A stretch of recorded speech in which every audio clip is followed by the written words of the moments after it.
Assalamualaikum warahmatullahi wabarakatuh. Bismillahirrahmanirrahim. Alhamdulillahirabbil alamin wa bihi nasta'inu ala umurid dunya waddin. Wassalatu wassalamu ala asyrafil anbiya wal mursalin sayyidina wa nabiyyina wa habibina wa syafi'ina Muhammadin wa ala alihi wa sahbihi ajma'in, amma ba'du. Qala rabbi syrah li sadri wa yassir li amri wa hlul 'uqdatam min lisani yafqahu qawli.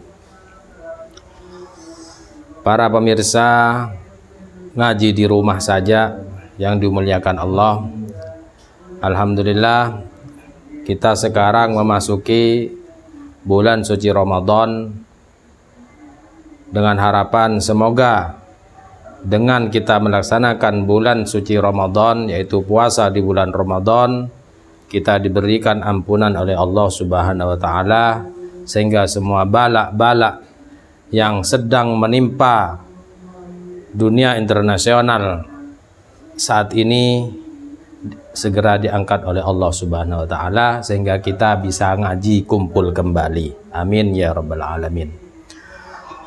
Para pemirsa yang dirahmati Allah, karena kita memasuki bulan Ramadan, maka seyogyanya kita harus mengetahui tentang tata cara ibadah Ramadan yang sesuai dengan tuntunan Allah dan Rasulnya yang disarikan oleh para ulama.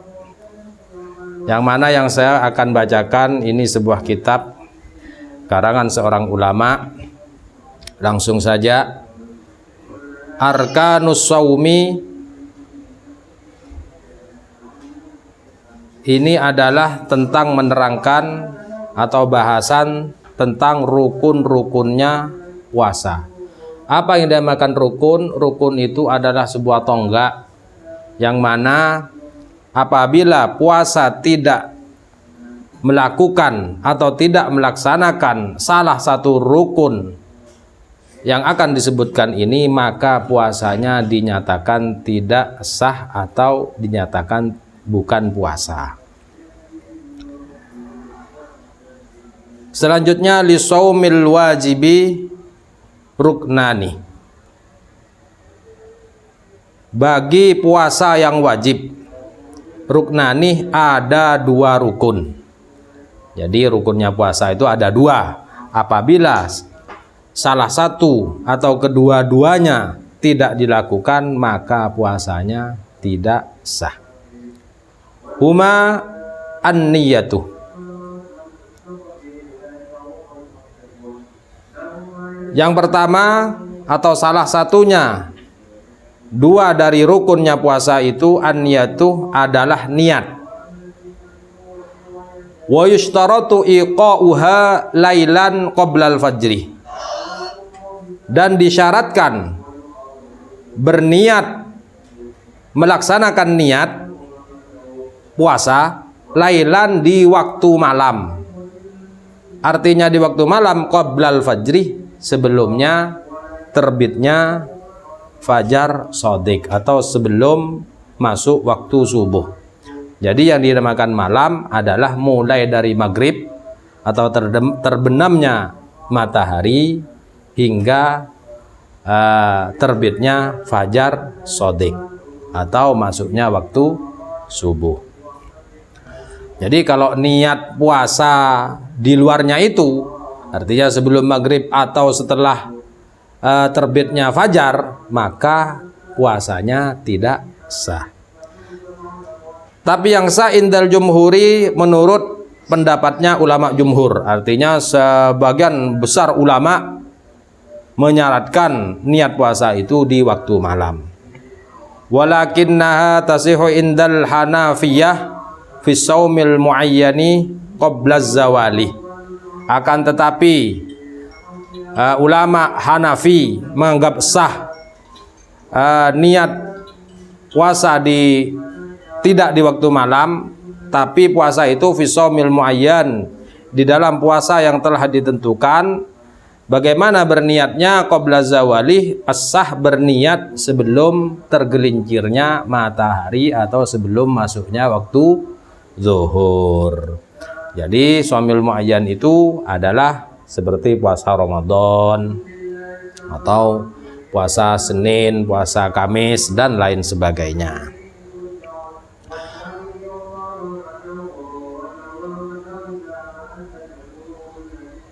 Wa mujarradut tasahhuri min ajli shaumi yu'addu niyatan madziyatan. Adapun bersaur artinya makan tengah malam, makan setelah tengah malam, min ajli shaum, karena tujuannya karena untuk berpuasa di siang hari, maka sahur itu cukup dianggap niat. Jadi meskipun tidak melafalkan atau mengertekkan dalam hati niat saya berpuasa Ramadan besok, itu sudah cukup dengan kita bersahur. Tapi tujuannya untuk berpuasa. Yang mana tujuannya sahur itu untuk berpuasa. Jadi bukan hanya makan malam saja. Kenapa li'anna sahura fi nafsihi innama ju'ila lis-shaumi. Karena sesungguhnya sahur fi nafsihi, di dalam dirinya sahur itu sendiri, bahwasanya sahur itu dijadikan hanya untuk berpuasa. Artinya itu bukan karena kelaparan. Kalau bangun tengah malam karena kelaparan terus makan, itu bukan sahur. Jadi itu harus diniati, harus niat puasa. Tapi dengan syarat bisyarti adami rafdi niyatis syiyam, dengan syarat tidak adanya menolak niatnya atau mengabaikan niat berpuasa. Artinya memang sahur untuk berpuasa, bukan untuk yang lain.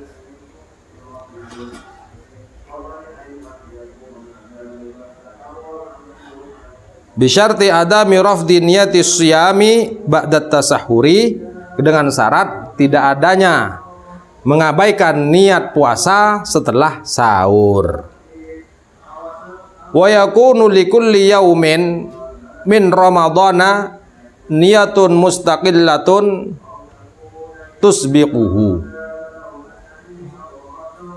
Dan seyogyanya bagi setiap hari dari bulan Ramadan, apa yang seharusnya niat yang tersendiri. Niat yang tersendiri artinya setiap malam kita wajib berniat puasa. Jadi kalau puasa itu 29 hari, jadi kita berniat 29 kali. Kalau puasa itu 30 hari, berarti kita berniat puasa tiap malam itu 30 kali. Wajazal imamu Malikin shaum asy-syahri kullahu biniyatin wahidatin fi awwalihi.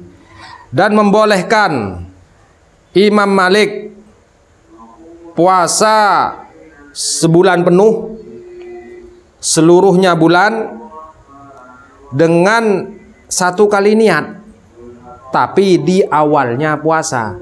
Jadi makanya kita sebagai Syafi'in disunnahkan ketika di awalnya bulan Ramadan kita berniat, niat saya berpuasa Ramadan besok dan seluruhnya bulan Ramadan, karena menghindari ketika kita lupa maka kita bisa pindah atau taklid kepada Imam Malik. Amma idza kana shaumu ghairu wajibin fayajuzu ta'khirun niyyati lima ba'dal fajri. Adapun ketika kita berpuasa bukan wajib, artinya bukan puasa wajib, puasa sunnah, maka boleh mengakhirkan niat puasa setelahnya fajar, seperti puasa Senin Kemis, atau puasa awal bulan, atau puasa tengah bulan, atau puasa akhir bulan. Itu boleh berniat sebelumnya zawal, artinya itu tidak berniat di malam hari diperbolehkan, asal itu puasa sunnah. Tapi yang boleh berniat puasa, yang sah berniat puasa sunnah sebelum zawal, liman lam ya'ti bimufattirin, bagi orang yang tidak mengerjakan dengan yang membatalkan puasa. Kalau sudah sholat subuh terus ngopi ngerokok, atau setelah sholat subuh jam 7 sarapan, atau yang lain, atau sesuatu yang membatalkan puasa, melakukan sesuatu yang membatalkan puasa, maka itu tidak bisa berniat puasa sunnah sebelum zawal. Kenapa? Karena sudah melakukan apa-apa yang membatalkan puasa. Wa arada ayyakmul yauma shaiman tatawwuan falahu dzalika. Dan beringin atau berkeinginan orang untuk menyempurnakan harinya shaiman, hali berpuasa, tatawuan, puasa sunnah, maka bagi orang itu untuk berniat puasa sebelum zawal. Maka boleh bagi orang tersebut berniat puasa sebelum zawal, dengan syarat itu tadi, tidak melakukan apa-apa yang membatalkan puasa, mulai dari ba'dal fajr hingga qoblaz zawal. Yang nomor 2, rukunnya puasa, al-imsaku anil mufattirati, mencegah atau tidak melakukan dari apa-apa yang membatalkan puasa. Allati yabtulu bihas saumu, artinya perkara yang membatalkan, sebab perkara, sebab mufattirat as-saumu, apa itu puasa. Wa hadzal ruknu la budda minhu fi shaumi mutlaqan sawa'un kana wajiban aw tatawwuan. Dan ini rukun, artinya niat dan artinya itu al-imsak anil muftirat, adil mufattirat, menjauhi atau tidak melakukan apa-apa yang membatalkan puasa, itu wajib dalam puasa mutlakon, secara mutlak, artinya tidak boleh tidak, sama saja puasa itu wajib ataupun puasa itu sunnah. Artinya itu puasa wajib dan puasa sunnah dalam cara meninggalkan, tidak melakukan apa yang membatalkan itu sama saja.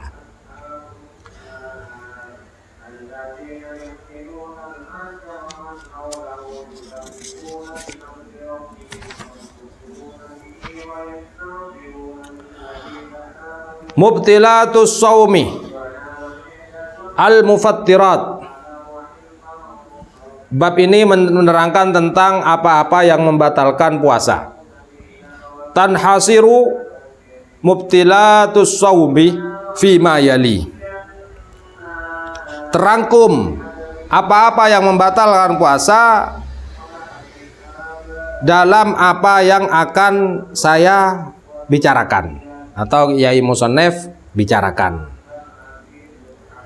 Yang pertama, ta'ammudu idkhali ainin ilal jawfi mim manfadhin maftuhin kal fami wal anfi.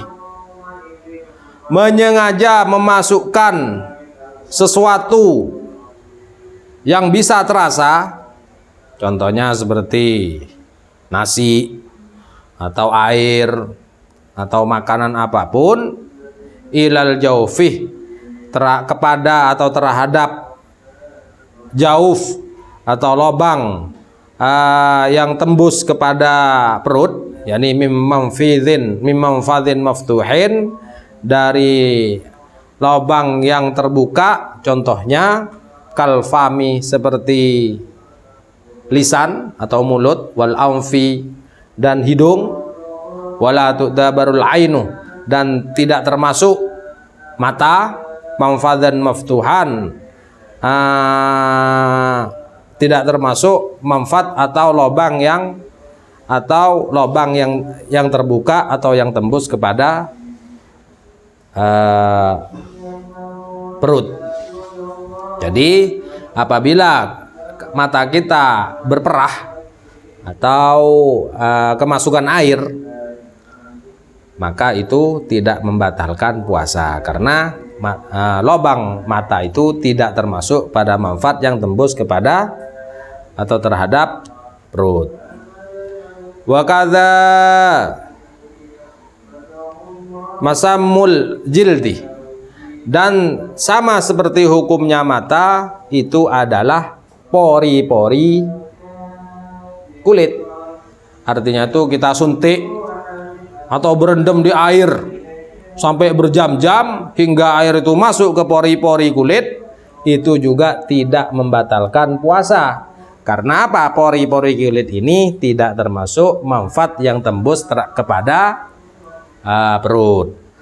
Jadi pengen kenyang umpamanya karena kelaparan, hampir tidak kuat, akhirnya berendam di sungai, ya ndak apa-apa, ndak apa-apa. Atau suntik, ya ndak apa-apa, asal bukan perutnya yang disuntik.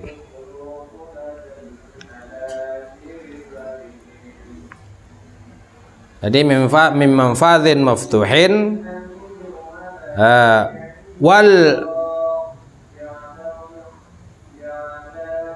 wal jawfu indal fuqaha ma yalihul kumal insan kal ma'iddah wal am'a. Adapun jauf menurut pendapatnya para ulama fikih adalah apa yang menyandingi manusia, apa yang ada dalam tubuh manusia, seperti kal ma'iddah seperti perut, wal am'a dan juga usus, wal mathannah dan juga mathannah. Al-ikhtilafin bainahum fiha, atas perbedaan bainahum di antara para ulama fuqaha fiha dalam masalah jauf. Wa batinid dimag, dan juga dalamnya batinnya dimag, otak. Fa idza tajawazal mufattirul hulqum wa dakhala al jawfa ila ayyi wahidatin minha mimman fadin maftuhin zahiran hissan fa innahu yakunu mufsidan lis-shaum. Maka ketika melewati apa sesuatu yang membatalkan al-hulqum terhadap kerongkongan, wa dakhala al-jauf dan masuk mufattir itu al-jaufa kepada perut, ila ayyi wahidatin minha terhadap salah satu minha dari perut, dari lobang-lobang yang tembus kepada perut, mimman fadhin maftuhin, nyatanya dari manfaat yang tembus, zahiran hissan jelas dan terasa, fa innahu maka sesungguhnya sesuatu yang masuk itu yakunu mufsidan lisawm, membatalkan, maka adanya sesuatu yang masuk itu mufsidan lis-shaum, membatalkan terhadap puasa. Yang kedua yang membatalkan puasa, ta'ammudul ilaji fi farjin qubulin au duburin, menyengaja memasukkan sesuatu fi farjin dalam farji, Farji itu baik kubul ataupun dubur. Jadi kubul itu ya, alat vital bagian depan, dubur itu adalah alat vital bagian belakang. Walau bila inzalin, meskipun tanpa mengeluarkan mani, maka itu membatalkan puasa. Wa khurujil maniyyi an mubasyaratin, dan juga keluar mani dengan bersentuhan langsung kulit, kalamsin seperti berpelukan, au kublatin atau berciuman, wa nahwi dzalika, dan juga sepadannya yang disebut. Al istiqaatu, menyengaja muntah, wa hiya ta'ammudu ikhrajil qai'i. Adapun istiqaah adalah sengaja mengeluarkan muntah. Jadi tidak mau muntah, dimuntah-muntahkan, akhirnya muntah beneran, maka itu membatalkan puasa. Wa amma man ghalabahul qai'u fala yafturu bihi. Adapun orang yang memang muntah beneran, artinya itu memang muntah bukan disengaja, maka tidak membatalkan puasa. Wa khuruj damil haidi, yang kelima yang membatalkan puasa adalah keluarnya darah haid. Jadi ketika paginya tidak keluar, terus pas zuhur keluar darah haid, datang darah haidnya, maka puasa hari itu batal. Wa khuruj damin nifas, dan juga yang membatalkan puasa adalah keluarnya darah nifas. Jadi umpamanya melahirkan setengah bulan sebelumnya Ramadan. Hari pertama bulan Ramadan nifasnya tidak datang. Hari kedua bulan Ramadan tidak datang, pas hari ketiga nifasnya datang lagi, maka itu juga membatalkan terhadap puasa. Al jununu, yang membatalkan puasa adalah orang gila.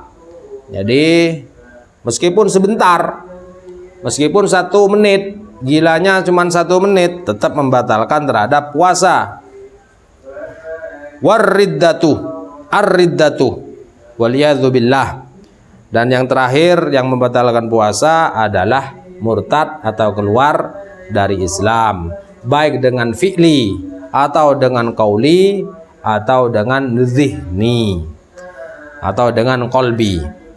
Jadi contohnya ketika puasa pas tengah hari berniat dalam hatinya bahwa saya mau masuk Kristen atau keluar dari Islam, maka hari itu juga, detik itu juga puasanya batal. Atau pas tengah hari sengaja sujud kepada matahari, atau pas tengah hari mengucapkan kepada sesama muslim engkau orang kafir dan sebagainya. Jadi itu maka otomatis puasanya batal karena telah melakukan salah satu yang menyebabkan kita keluar dari Islam. Na'udzubillahi min dzalik. Para pemirsa yang dimuliakan Allah, demikian yang bisa saya sampaikan. Semoga manfaat. Saya mohon maaf apabila banyak kekurangan yang telah saya sampaikan. Apabila ini adalah kebaikan, itu datangnya dari Allah. Apabila itu kesalahan, maka itu adalah dari bodohnya saya sendiri. Wabillahi taufiq wal hidayah, waridha wal inayah, walakum minkum. Wassalamualaikum warahmatullahi wabarakatuh.